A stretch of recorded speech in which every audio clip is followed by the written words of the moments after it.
Hello students, मैं एक बार फिर से आपका स्वागत करता हूँ मेरे अपने और आपके अपने भी यूट्यूब चैनल में, जिसका नाम है इंग्लिश विद विनोद। तो स्टूडेंट्स, आज इस वीडियो में जो टॉपिक हम पढ़ने वाले हैं वो टॉपिक है preposition.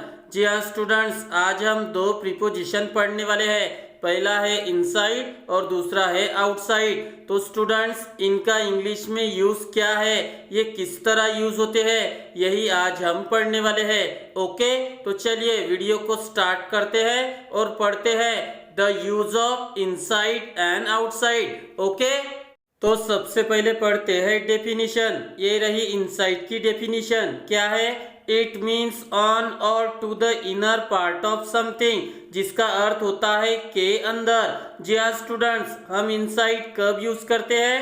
To show the inner part of something, यानी जो भी चीज आप मेंशन कर रहे हो उसके अंदर वो होना चाहिए, इसलिए इनसाइड का मीनिंग होता है के अंदर। ओके, चलिए अभी आउटसाइड की डेफिनेशन देखते हैं।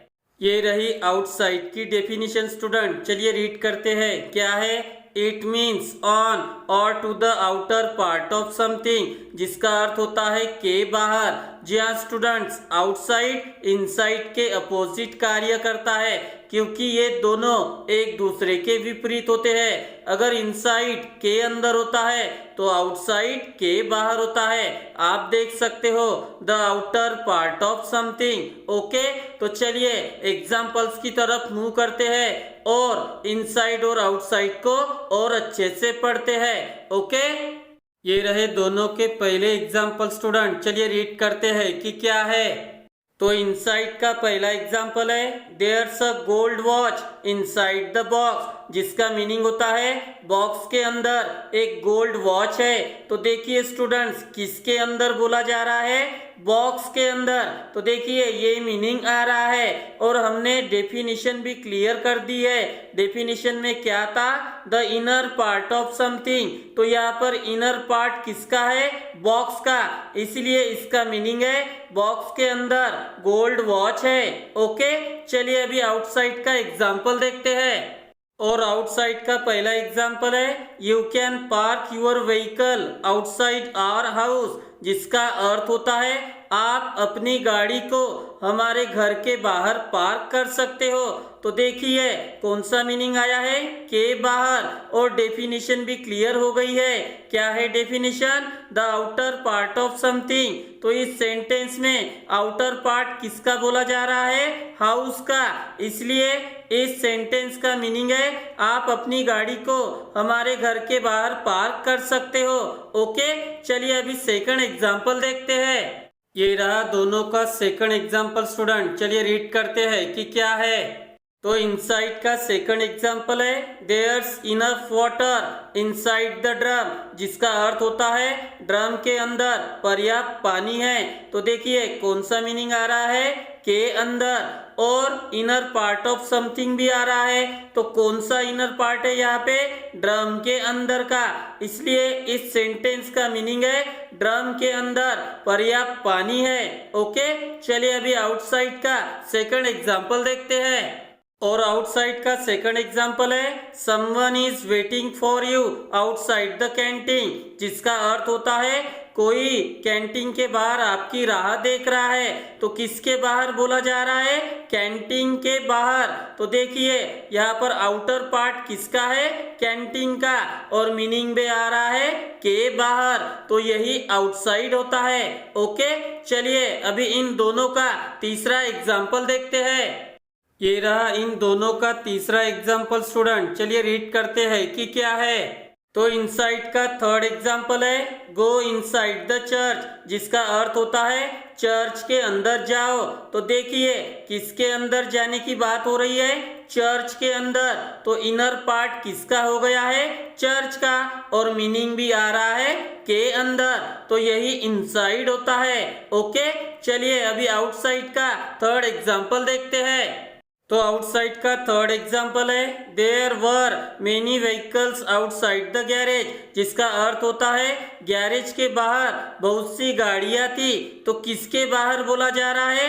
गैरेज के बाहर। तो आउटर पार्ट किसका हो गया है?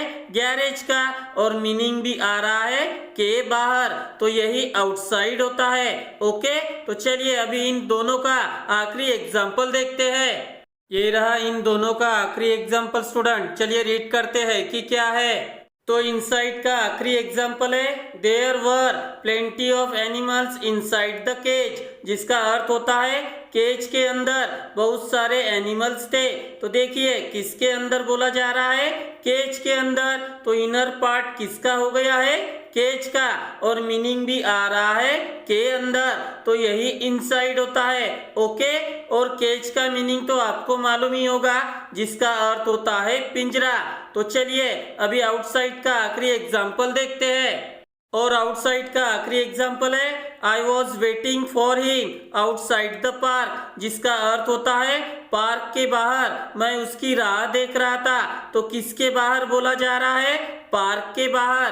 तो आउटर पार्ट किसका हो गया है? पार्क का, और मीनिंग भी आ रहा है के बाहर, तो यही आउटसाइड होता है स्टूडेंट। ओके, चलिए अभी इनसाइड के कुछ और एग्जाम्पल है जो दूसरे मीनिंग के लिए यूज होते हैं। चलिए उन्हें देखते हैं। ये रहे वो एग्जाम्पल स्टूडेंट। चलिए रीड करते हैं कि क्या है। हमारा पहला एग्जाम्पल है it is impossible to get there inside an our.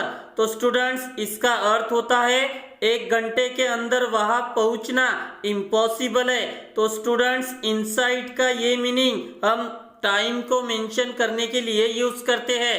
ये देखिए यहाँ पर बोला जा रहा है इनसाइड एन आवर, जिसका अर्थ होता है 1 घंटे के अंदर। तो जब भी आप के अंदर इस मीनिंग के साथ टाइम को मेंशन करोगे तो आप इनसाइड ये प्रीपोजिशन यूज कर सकते हो। ओके, चलिए अभी सेकंड एग्जांपल देखते हैं। हमारा दूसरा एग्जाम्पल है the work is unlikely to be finished inside 2 years, जिसका अर्थ होता है इस काम को 2 साल के अंदर पूरा करना मुश्किल है। तो देखिए यहाँ पर बोला जा रहा है 2 साल के अंदर ये मीनिंग आ रहा है, और इसमें भी हम समय ही दर्शा रहे हैं। ओके, तो इनसाइड इस प्रीपोजिशन का यूज हम समय को मेंशन करने के लिए करते हैं। मीनिंग कौन सा होना चाहिए?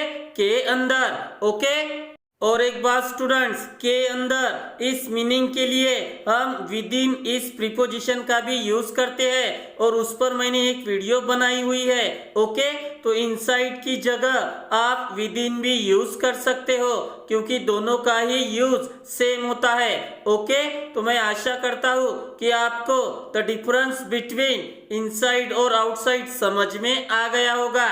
इनसाइड होता है के अंदर और आउटसाइड होता है के बाहर। एक होता है इनर पार्ट ऑफ समथिंग और एक होता है outer part of something. Okay, तो मैं आशा करता हूँ कि आपको आज की ये वीडियो पसंद आई होगी। अगर पसंद आई हो तो प्लीज लाइक, कमेंट, शेयर और मेरे चैनल को सब्सक्राइब जरूर करें मेरे आने वाले वीडियो को देखने के लिए।